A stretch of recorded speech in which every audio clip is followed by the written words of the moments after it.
among men. He is the real deal, ladies and gentlemen. Please help me welcome Mr. Patel.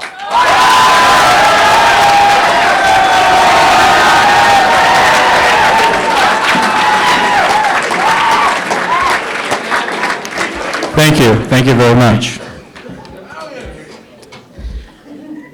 Good morning, everyone. Good morning. All right, so this is it, huh? This is what it feels like to be up here. Okay, so let's get started. So basically what's going to happen here in the next 20 minutes or so is I'm going to talk to you guys about a little bit about myself. This all stemmed from, a couple months ago, Ms. Leak announced that, hey, I became a U.S. citizen, and ever since then I have kids asking me, oh, Mr. Patel, where are you from? What's going on, And I figured, maybe it's time to kind of, let you guys know what Mr. Patel's all about, since I'm going to be starting my 4th year here. So as any story begins, we're going to start with, also want to add, I'm also kind of going to talk about as to how I, ended up here talking to you guys today as well. So like all stories start, it starts from when I was born. And before I get to me, it obviously started with my parents. If it wasn't for them, I wouldn't be here today. So let's see how they met. So we're going to start off with how they met, and then we'll go from there. So my dad met my mom. The next day, they got married. That's right. That's love for you guys. They're both from. Both my parents are from India, and if you guys don't know, arranged marriage was common there. Probably still is today a little bit. But so they met each other. They got married the next day, and so my dad actually lived in Fiji at the time, and he actually flew to India to get married because, that's what people do. Like, yeah, I'm going to get married today. I'm just going to go to India and get it over and done with. So that's what he went to do. He found my mom. They got married the next day. She was off on a plane to a place she's never been to before. And she was just a, post-grad college student doing her thing, and the next day she's getting married and leaving forever. So they moved to Fiji, and so they met each other, got married, moved. 9.5 months later came this guy. So I'll let you guys figure out the math there. But so basically that's how I came to be. I was born in Fiji. And right around the time I was born, things were very unstable in Fiji. They were having a coup, kind of like a civil war deal, overthrowing the government kind of stuff. And my parents decided it wasn't the best place to raise a child. So my aunt at the time, who lived in Kenya, which is very far away from that place, said, hey, why don't you come live your life out here? And my mom's like, okay. And so I was a 2-month-old baby, and then we left Fiji, so I never got to enjoy it, and I've never been back. So, I just enjoyed by drinking the water. We moved to Kenya, and here we are living in Kenya. So, that's all I remember as a child was, living in Kenya till we moved to the United States in 1999 when I was 10 years old. But, we're not done with Kenya just yet. So, like all kids growing up, your parents want you to succeed and all that fun stuff. So they're like, hey, what are we going to do? Well, we're going to put them in a bunch of sports and different things, got to do swimming lessons. Sorry, Mr. Bellhoff, I was not a fan. So I'll get into that. I'm going to start off with my swimming lessons. So as a kid, my parents were like, you know what, we want to make sure you don't drown. So we're going to toss you off to some swimming lessons. And it was the scariest thing ever. I hated the water. I didn't want anything to do with swimming. And every Saturday, I would just start crying because I knew at 2 o'clock was the swimming lessons. And, I was just like, I don't want this not happening. And, eventually I learned how to swim, and, they're like, okay, you don't have to do swimming lessons anymore. So, life went on. And then all of a sudden, they're like, well, now that you can swim, let's move on to the next big thing. And they're like, Taekwondo, yeah, that's right up his alley. So long and behold, I was taking Taekwondo classes. I liked Taekwondo. It was different, you know. I would love to punch and kick as opposed to, you know, swim for my life. So it was nice having a little break, and I got to, you know, I'm a kid, I want to kick and punch. So I did Taekwondo. I really got into it. They started me off when I was about 4.5 to 5 years old. So I did Taekwondo all throughout my time in Kenya. And in 1998, or late 97, early 98, I don't know, half of you weren't born then, but there was a nice opportunity, like the place I went to get my lessons at, and at this point, you know, I was almost done with getting up through the levels of Taekwondo. There was talk that we're going to have some sort of Olympic team to represent Kenya at, you know, the international level. And it was just happened to be that the place where I go was chosen as the central location where they would train all these kids and prepare them to go to the Olympics if they happen to make it. And I was all in the middle of it. You know, we trained for about 6 months or so, and, you know, it came to time. I was chosen to represent Kenya. So in '98, I went to the World Junior Taekwondo Championships in Istanbul, Turkey. And as you can see, I peaked early. I do not look like a Taekwondo. Anyways, so, you know, that was my big hurrah, was, hey, I got to do something cool. I was 10 years old at the time. You had to be like 12 or 13 to actually participate. So I was just kind of there to be, hey, yeah, I got to go kind of thing. So it was really cool, and one of the cool features of that time of my life was that I got to, when they were having all these people over and, you know, we're training, doing all this stuff together, it came out that I just happened to be the youngest black belt holder in Taekwondo in Kenya at the time. So I was like, all right, you know, I was like, that's right, this is cool. And, you know, I haven't looked back to see if somebody broke it, I'm sure they did, but so yeah, so that's my story with Taekwondo. That was, you know, that's my soccer, football, basketball, whatever you want to call it. That was my big huzzah there. Living in Kenya, it was really nice. But you know, one thing I've always kind of experienced is it's tough. It was tough because I didn't feel like I was at home. And you might say, like, what do you mean at home? And, you know, I've never really understood home really well, just because we've moved around a lot. And, you know, being a minority in Kenya was, or, you know, I'm a minority here. And it's just something that, you know, always bothered me. I always wanted, you know, I visited India a couple times when I was, you know, like 20 years ago when I was a kid. And, you know, I guess that's the one place where, like, hey, everyone looks like me. This feels like home. You know, I never really understood that feeling back then. But, you know, as I grew up, you know, that feeling was something that I always found that was missing with me. And so right around the time in '98 when I went to the championships, this is the same time, again, we had the 1998 bombings in the U.S. embassies in Nairobi and Dar es Salaam, Tanzania. Again, I lived in Nairobi, and, you know, it was, you know, Osama bin Laden, terrorist attacks, what have you. Again, my parents were like, okay, you know, it's getting a little unsafe in this area, and again, we were looking at, you know, moving away to a safer area.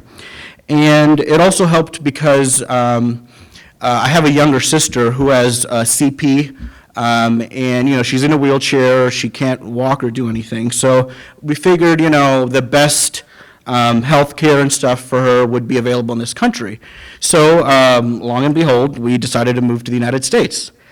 And, you know, I was 10 years old, moved to the United States. It was very different. You know, we came here in the first 3 months I was here. I went to a total of 4 different schools, all in 6th grade, one for like a few weeks, a month at a time, just as my parents try to figure out where it is that they want to move to and where they can find jobs and whatnot.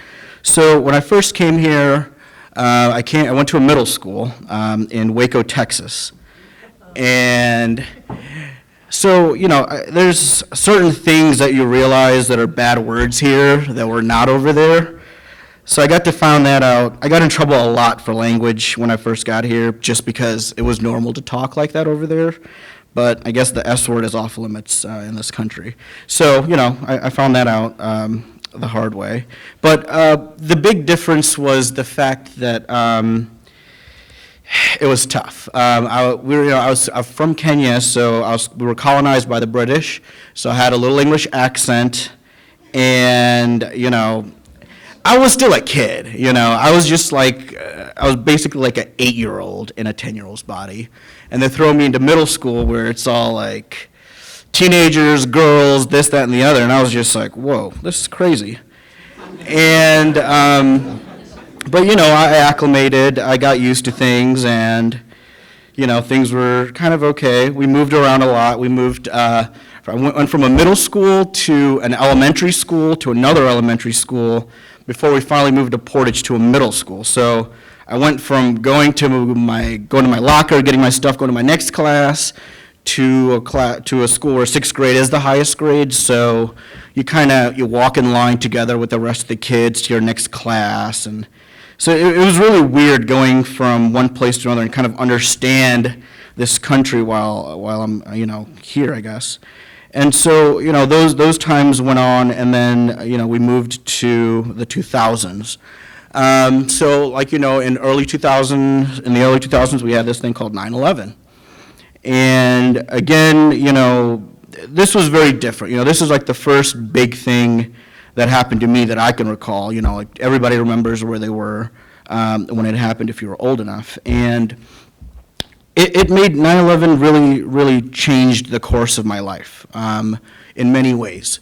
The first immediate way was just life turned into hell, I would say.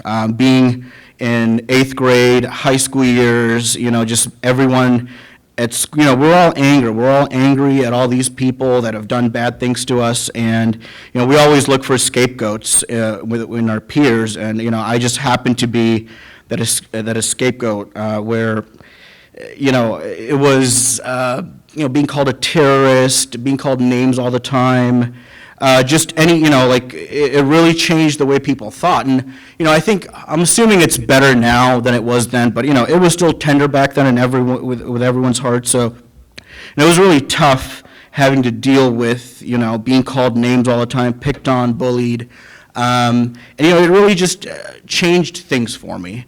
And one of those things where, ever since I was a little kid, I was going to be a pilot. I'm like, I want to be a pilot. I'm going to be an airline pilot. That's all I've ever wanted to be. It's like, well, that's random. Why would you want to do that? It's like, well, I'll tell you why.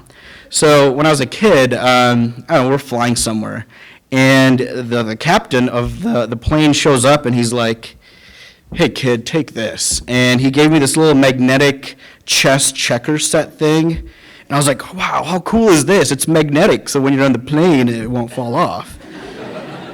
If there's, a rough flight. So, I was like, okay. Ever since then, I guess I wanted to be a pilot. I wanted to fly around, and I don't know how that correlates to that, but hey, there you go. That's why I always wanted to be one. And, after 9/11, things kind of changed a little bit,